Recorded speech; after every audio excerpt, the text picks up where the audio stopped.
10 വർഷം മുന്നേ രാജുവേട്ടന്റെ പാവാട സിനിമയിൽ ജൂനിയർ ആർട്ടിസ്റ്റ് ആയിട്ട് നിന്നിരുന്ന ഒരു പെൺകുട്ടി ഇന്ന് വിജയ്, സൂര്യ, ധനുഷ് എന്നിവരുടെ സിനിമയിലെല്ലാം മെയിൻ ക്യാരക്ടർ ആയിട്ട് വരുന്നു. അത് മാത്രമല്ല, ഇപ്പോൾ മലയാള സിനിമയിലെ തന്നെ ജെൻസി കാറ്റഗറി നടിമാരിൽ മോസ്റ്റ് പോപ്പുലർ ആക്ട്രസ് ആയി മാറിയിരിക്കുന്നു മമിത ബൈജു. ഇന്ന് സാക്ഷാൽ വിജയുടെ കൂടെ ഭഗവത് കേസരിയുടെ റീമേക്ക് ആണെങ്കിലും നല്ലൊരു ഇമ്പോർട്ടന്റ് ആയ റോള് തന്നെ ആ ജനനായകനില് ആൾക്ക് കിട്ടി. മമിത അവരുടെ സിനിമാ കരിയറിന്റെ പീക്ക് ടൈമിലാണ് ഇപ്പോൾ ഉള്ളത്. കുറെ കാലം സ്റ്റേബിൾ ആയി പോയിരുന്ന 15 സിനിമകളുടെ ഭാഗമായിട്ടും ഒരു സ്റ്റാർ എന്ന രീതിയിലൊന്നും ആവാതെ ഇരുന്ന മമിത 2024 പ്രേമലുവിലൂടെ ബ്ലോക്ക് ബസ്റ്റർ അടിച്ചിട്ട് ഒരു വലിയ ഫെയിമും പാനിന്റെ റീച്ച് വരെ കിട്ടിയതാണ്. സാക്ഷാൽ രാജമൗലി വരെ പ്രേമലുവിലെ പെർഫോമൻസിനെ കുറിച്ച് പറഞ്ഞ് മമിതയെ പ്രശംസിച്ചിരുന്നു. ആ ഒരു ബ്രേക്ക് ത്രൂവിലൂടെ ഇപ്പോൾ ഒരു നല്ല സ്റ്റാർഡം ഉണ്ടാക്കിയെടുത്ത് ആരും അസൂയപ്പെടുന്ന ഒരു ലെവലിലേക്ക് എത്തിയിരിക്കുകയാണ് ആള്. അപ്പോ എങ്ങനെയാണ് മമിത ആ ഒരു സ്റ്റേജിലേക്ക് എത്തിയത് എന്ന് നമുക്ക് നോക്കാം. വീഡിയോ തുടങ്ങുന്നതിന് മുന്നേ മമിതയുടെ ഫേവറേറ്റ് മൂവിയും ആസ് ആൻ ആക്ട്രസ് നിങ്ങൾക്ക് അവരെ കുറിച്ചുള്ള അഭിപ്രായവും നിങ്ങൾ കമന്റ് ചെയ്യൂ. നമ്മൾ വീഡിയോയുടെ തുടക്കത്തിൽ പറഞ്ഞ പോലെയുള്ള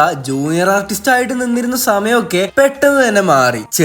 വളരെ ചെറിയ റോൾസ് ഒക്കെ 2017 ആവുമ്പോഴേക്കും ആള് ചെയ്തു തുടങ്ങി. ആ വർഷം ഇറങ്ങിയ സർവോപരി പാലാക്കാരനിലും ഹണിബി 2 സെലിബ്രേഷൻസിലും ഉണ്ടായിരുന്നെങ്കിലും അതിലെല്ലാം വെറും കുറച്ച് സെക്കൻഡ്സ് മാത്രമേ സ്ക്രീൻ ടൈം ഉണ്ടായിരുന്നുള്ളൂ പുള്ളിക്കാരിക്ക്. പിന്നെ അടുത്ത വർഷം 2018 ഡാഗിനി, കൃഷ്ണൻ അതൊക്കെ കഴിഞ്ഞിട്ട് പിന്നെ വരത്തനിലെ ഈ റോളിലാണ് ആദ്യമായിട്ട് കുറച്ചെങ്കിലും ആളുകളെല്ലാം ഒന്ന് ശ്രദ്ധിച്ചത്. അങ്ങനെ പോയ കരിയറിൽ 2020 ആയപ്പോഴേക്കും ടൊവിനോയുടെ കിലോമീറ്റേഴ്സ് ആൻഡ് കിലോമീറ്റേഴ്സിൽ ടൊവിനോയുടെ അനിയത്തിയായിട്ടും ഓപ്പറേഷൻ ജാവയിലെ ബാലു വർഗീസിന്റെ ഗേൾ ഫ്രണ്ട് ആയിട്ടും ഇമ്പോർട്ടന്റ് ആയ കഥാപാത്രങ്ങളിലേക്ക് എത്തിയിരുന്നു പുള്ളിക്കാരി. പ്രത്യേകിച്ച് ഓപ്പറേഷൻ ജാവയിലെ തേപ്പുകാരിയായ ക്യാരക്ടറൊക്കെ അത്യാവശ്യം ജനശ്രദ്ധ നേടിയിരുന്നു. അയർലൻഡിൽ പോയി ഉന്മാദിച്ചോ? ആ ഒരു ക്യാരക്ടറിനോട് ഇമോഷൻസ് ഒക്കെ തോന്നുന്ന രീതിയിൽ തന്നെയായിരുന്നു മമിത പെർഫോം ചെയ്തു വെച്ചത്. ജൂനിയർ ആർട്ടിസ്റ്റ് ആയിരുന്നപ്പോഴും ചെറിയ റോൾസ് ഒക്കെ കിട്ടിയിരുന്നപ്പോഴും ക്യാരക്ടർ റോൾസ് ചെയ്തിരുന്നപ്പോഴും എല്ലാം കോൺസ്റ്റന്റ് ആയി ഇംപ്രൂവ് ആവാൻ ശ്രമിച്ചത് കൊണ്ടാണ് സ്റ്റെപ്പ് ബൈ സ്റ്റെപ്പ് ആയിട്ട് ആള് മെയിൻ ലീഡ് എന്ന വലിയ സ്ഥാനത്തിലേക്ക് എത്തി. ഓഡിയൻസ് കൂടുതലും ശ്രദ്ധിക്കാൻ തുടങ്ങിയത് കോക്കോയിലെ മികച്ച പെർഫോമൻസ് കണ്ടിട്ടാണ്. ജീവിതത്തിൽ എങ്ങും എത്താത്തന്റെ ദേഷ്യം മൊത്തം പിള്ളേരുടെ മെക്കിട്ട് തീർക്കുന്ന ഒരു ടീച്ചറിന്റെ വാക്ക് കേൾക്കുന്നതിലും ഭേദം സ്വയം അങ്ങ് തീരുമാനിക്കുന്ന തോന്നി. എന്ത് തന്നെയായാലും എല്ലാ ക്യാരക്ടേഴ്സിനും ഇടയിൽ കോക്കോയിൽ മമിതയുടെ റോള് വേറിട്ട് തന്നെ നിന്നിരുന്നു. പിന്നീട് വൈറലായ ഒരു ഷോർട്ട് ഫിലിമിന്റെ മെയിൻ ലീഡുമായി കളർപ്പടം. ആ ഷോർട്ട് ഫിലിമിന് നല്ലൊരു അക്സെപ്റ്റൻസ് തന്നെ ആയിരുന്നു അന്ന് കിട്ടിയത്. അതായത് ഇപ്പോൾ 17 മില്യൺ വ്യൂസ് എങ്ങാണ്ട് ഉണ്ട് കളർപ്പടത്തിന്. ഒരു ഇൻട്രസ്റ്റിംഗ് ഫാക്ട് എന്താണെന്ന് വെച്ചാൽ DQന്റെ അയാം ഗെയിം എടുക്കുന്ന RDX ചെയ്ത സെയിം ഡയറക്ടർ നഹാസ് ഹിദായത്ത് ആണ് കളർപ്പടത്തിന്റെ ഡയറക്ടർ. ജസ്റ്റ് ഒന്ന് പറഞ്ഞതേ ഉള്ളൂ. Okay. Then Girish shady appeared. Mathew തോമസിനെയും നെസ്ലനെയും അനശ്വര രാജനെയും എല്ലാം മലയാളത്തിലേക്ക് കൊണ്ടുവന്ന ഗിരീഷ് ഷേഡി അദ്ദേഹത്തിന്റെ 2ാമത്തെ സിനിമയിൽ ആള് ഒരു പെൺ പടയുമായിട്ട് വന്നു. സിനിമയുടെ കഥ കേന്ദ്രീകരിച്ചിരുന്നത് അനശ്വരയുടെ റോളിലായിരുന്നെങ്കിലും ഗാങ്ങിലെ ഷോ സ്റ്റീലർ ആയത് സോഹനയായിരുന്നു. ചോരോണ്ടാണ് എഴുതിയേക്കണേ. സൂപ്പർ ശരണ്യ മറ്റ് ഗിരീഷ് ഷേഡി പടങ്ങൾ പോലെ ഇഷ്ടപ്പെടുന്നവര് കമ്പാരിറ്റീവ്ലി കുറച്ച് കുറവാണ്. എന്നാലും ഇഷ്ടമായവർക്കെല്ലാം അതിലെ മമിതയുടെ ക്യാരക്ടറിനെയും ഇഷ്ടപ്പെട്ടിട്ടുണ്ടാകും. സിംപ്ലി സോന എന്ന ക്യാരക്ടറിനെ അതിന് വേണ്ട രീതിയിൽ പുള്ളിക്കാരി പെർഫോം ചെയ്തിരുന്നു. ഒരു relatability girl next door type റോൾസിന് ആള് പെർഫെക്റ്റ് ആയിരുന്നു. പിന്നെ പ്രണയവിലാസവും ബോസൻകോയും എല്ലാം എത്തിയപ്പോൾ മെയിൻ ക്യാരക്ടർ റോൾസിൽ മമിതയെ എല്ലാവരും ഉറപ്പിച്ചു. പക്ഷേ പ്രശ്നം എന്തായിരുന്നു വെച്ചാൽ തുടക്ക സമയത്തൊന്നും മമിത ഭാഗമായ സിനിമകള് വലിയ വിജയങ്ങളൊന്നും ആയിരുന്നില്ല. ഫീമെയിൽ ലീഡായിട്ട് വന്ന ബോസൻകോയൊക്കെ നിലം തൊടാതെ പൊട്ടിയതുകൊണ്ട് സിനിമാ തിയേറ്ററിലും ആൾക്കാർ കണ്ടില്ല.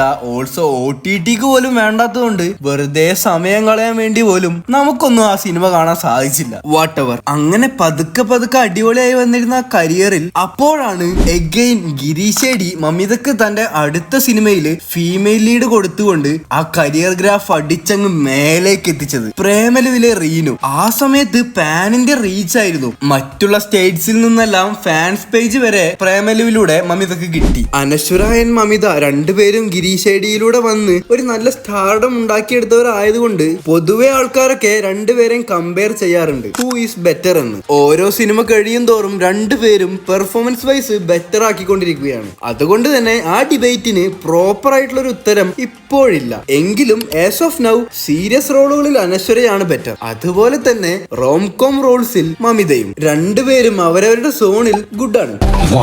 അങ്ങനെ പ്രേമലുവിന്റെ ശേഷം ആ ഒരു റീച്ചിന്റെ പീക്ക് നിൽക്കുമ്പോൾ റിബലിൽ നായികയായി വന്ന് പുള്ളിക്കാരി ഇഷ്ടം പോലെ ഊക്ക് മേടിച്ചു.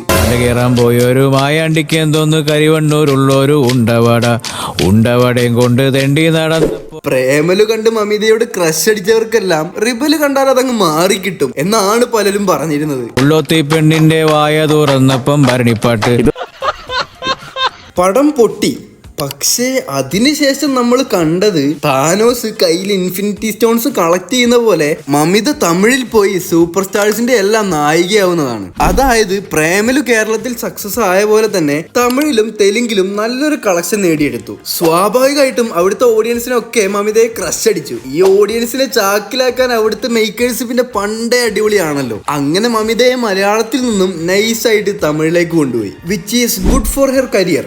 സാക്ഷാൽ തളപതി വിജയുടെ കൂടെ അദ്ദേഹത്തിന്റെ സിനിമാ കരിയറിലെ അവസാന സിനിമയാകുമെന്ന് പറയപ്പെടുന്ന ജനനായകനിൽ, അതായത് തമിഴ്നാട് CMന്റെ ലാസ്റ്റ് മൂവി, അതില് വിജയുടെ കൂടെ നിൽക്കുന്ന വളരെ ഇമ്പോർട്ടന്റ് ആയിട്ടുള്ള ക്യാരക്ടറിൽ മമിത ബൈജു വന്നു. പിന്നെ ദ വൺ സൂര്യയുടെ വിശ്വനാഥൻ സൺസിൽ ഓൾറെഡി പണ്ട് ഡ്രോപ്പ് ആയി പോയൊരു സൂര്യ സിനിമയിൽ ചാൻസ് കിട്ടിയിട്ടുണ്ട് മമിതക്ക്. And luckily again it happened. പക്ഷേ ഇപ്രാവശ്യം ഈ മാസം 13-ന് പടം ഇറങ്ങി സൂര്യയുടെ കൂടെ Mamitha. And then super star Rajini, super star Pradeep Ranganathan.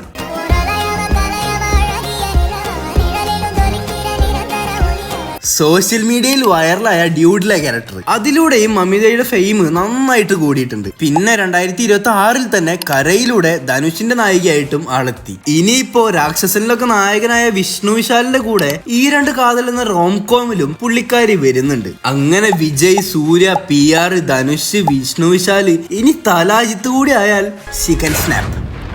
മലയാളത്തിലാണെങ്കിലും exciting ലൈനപ്പാണ് അപ്കമിങ് മൂവീസിന്റെ. നമുക്കെല്ലാവർക്കും അറിയാവുന്ന പോലെ നിവിൻ പോളിയുടെ നായികയായിട്ട് ഗിരീശേടിയുടെ ബദൽഹേം കുടുംബ യൂണിറ്റിൽ വരുന്നതും, പിന്നെ അടുത്തതായിട്ട് അമൽ ഡേവിസും റീനുവും നായികമാരായിട്ട് വരുന്ന സിനിമ. അങ്ങനെ പറഞ്ഞാലും യൂണിവേഴ്സ് ഒന്നും സെയിം അല്ല കേട്ടോ. എന്തായാലും അങ്ങനെ ഒരു പടവും വരുന്നുണ്ട്. ഇതുവരെ ടൈറ്റിലൊന്നും സെറ്റ് ആയിട്ടില്ല സിനിമക്ക്. ഓൾസോ പ്രദീപ് രംഗനാഥന്റെ ഫസ്റ്റ് പ്രൊഡക്ഷൻ ആയ PR ഷോയുടെ ഫസ്റ്റ് മൂവിയിൽ ഫീമെയിൽ ലീഡായിട്ട് മമിതയാണ്. അങ്ങനെ വരാനിരിക്കുന്ന എല്ലാ സിനിമകളും സ്കെയിൽ വൈസും ക്വാളിറ്റി വൈസും ഗ്യാരണ്ടീഡ് ആണ്. പക്ഷേ എന്തൊക്കെ പറഞ്ഞാലും ഇപ്പോ ഉള്ളത് പെട്ടെന്ന് പ്രേമലുവിന്റെ സെൻസേഷൻ കഴിഞ്ഞിട്ട് തെലുങ്കു തമിഴ് ഓഡിയൻസിനൊക്കെ ഇഷ്ടപ്പെട്ടതിന് ശേഷമുള്ള ഒരു റാപ്പിഡ് റൈസ് ആണ്. ഈ ഒരു മൊമെന്റം മെയിൻറ്റെയിൻ ചെയ്യാൻ കഴിഞ്ഞില്ലെങ്കിൽ ലോങ് ടേമിലേക്ക് എസ്റ്റാബ്ലിഷ്ഡ് ആവാൻ കഴിയില്ല. പക്ഷേ മെയിൻറ്റെയിൻ ചെയ്താൽ ടോപ്പ് ലീഗിൽ കോമ്പറ്റീറ്റർ ആവും പുള്ളിക്കാരി.